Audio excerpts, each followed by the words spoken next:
Culture Hacker series of videos. My name's Shane Green. I'm the author of this book. It's called Culture Hacker. And if you're really focused on how to improve the culture of your organization, then this is the book for you. Today, I'm going to talk about this important topic, and it's that managers must be having tough conversations and making tough decisions in their team, department, or their workplace. Now, you see, the problem I see so many places today is that managers have just stopped having these conversations. There's just no accountability. And what happens is that without accountability, the overall morale of a team and the performance of a group or a team goes downhill dramatically. Now, I go to lots of organizations and companies, and I talk to them about why are they allowing these poor performers, particularly people that aren't delivering results, aren't good team players, to stick around. Well, I get the usual sort of excuses. Unions is a big one, tough HR practices is another one, or even the fact that owners aren't supporting these tough moves. But I also got to say there's a number of other reasons why this is happening more and more today. The first being that I find that managers and employees are having better and better relationships. They're becoming maybe too close, and as a result, accountability is suffering. Some of the other things that I think is also going on is that managers, particularly young managers, aren't comfortable with HR processes. Therefore, like anything else, if you're not comfortable and not confident in something, you'd much rather avoid it. And there just seems to be this overall willingness to stop being tough. And I want to say, being tough doesn't mean being disrespectful. It doesn't mean being nice. It means that you're firmly focused on performance and the success of your organizations. So keep that in mind. You see, with that lack of accountability, your morale and the overall performance of your company will go down. Now, well-known speaker Peter Bromberg says it really well. When we stop having these conversations, these tough conversations, we're basically trading short-term discomfort for long-term dysfunction. And you see, that's what I see in so many organizations today. We've got this dysfunction occurring because we've got people that shouldn't be there hanging around. So let's get rid of dysfunction, and it starts with having tough conversations. Here's a couple of rules to keep in mind when you start to having tough conversations. The first one being any tough conversation should happen in a private setting. Make sure that it's also conducive to two-way. And here's my rule. If it's the first conversation we're having, I may have this outside of my office. I may have it even over coffee. It can still be formal, but I like to kind of utilize something outside the office whenever possible. Remember, I'm trying to turn this around, so if the first conversation is a little bit more casual, I'm okay with it. Most importantly though, you got to be prepared. Have your facts and insights ready to go. You must be organized.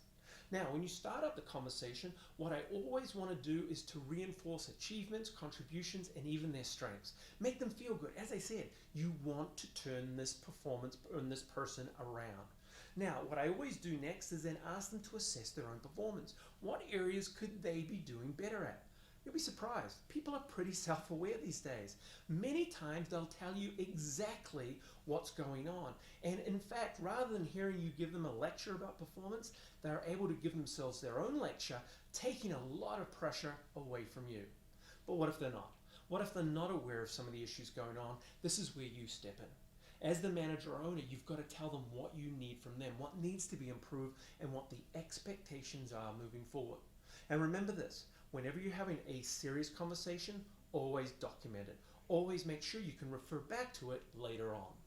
Finally, the most important rule of any tough conversation, always be respectful, and this means you can still be firm. Napoleon Bonaparte used to say it really well. Firmness just works better when employed with courtesy and manners, and whenever you're having that tough conversation, always remember your manners. Now, if you have a lot of these tough conversations, maybe it's time to make that tough decision. And I don't make that decision of letting someone go lightly.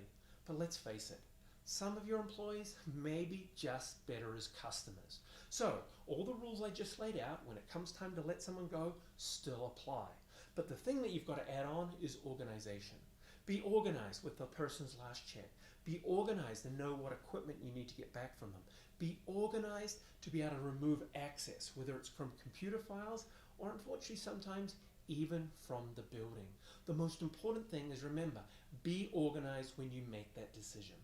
Now, when it comes to letting someone go, I usually like to do it towards the end of the day, when most of the other staff have already gone. However, This doesn't mean I don't talk about it with other staff. In fact, the next day, I make a point of saying why someone was let go, particularly when it's focused on results and how they interact with their peers. I want to remind everyone I'm relentlessly focused on their morale, their spirit, and the success of this company.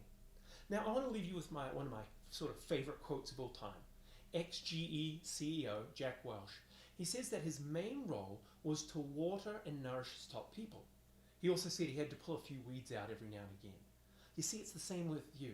Be focused on taking care of your best people. But if people are going to get in the way of that, maybe them being successful and your company, don't be afraid to pull out those weeds. Don't be afraid to make those tough decisions. It's one of the most important responsibilities you have as a leader. Listen, thanks very much for listening. Send me a note. I'd love to talk to you. Thanks very much. Cheers.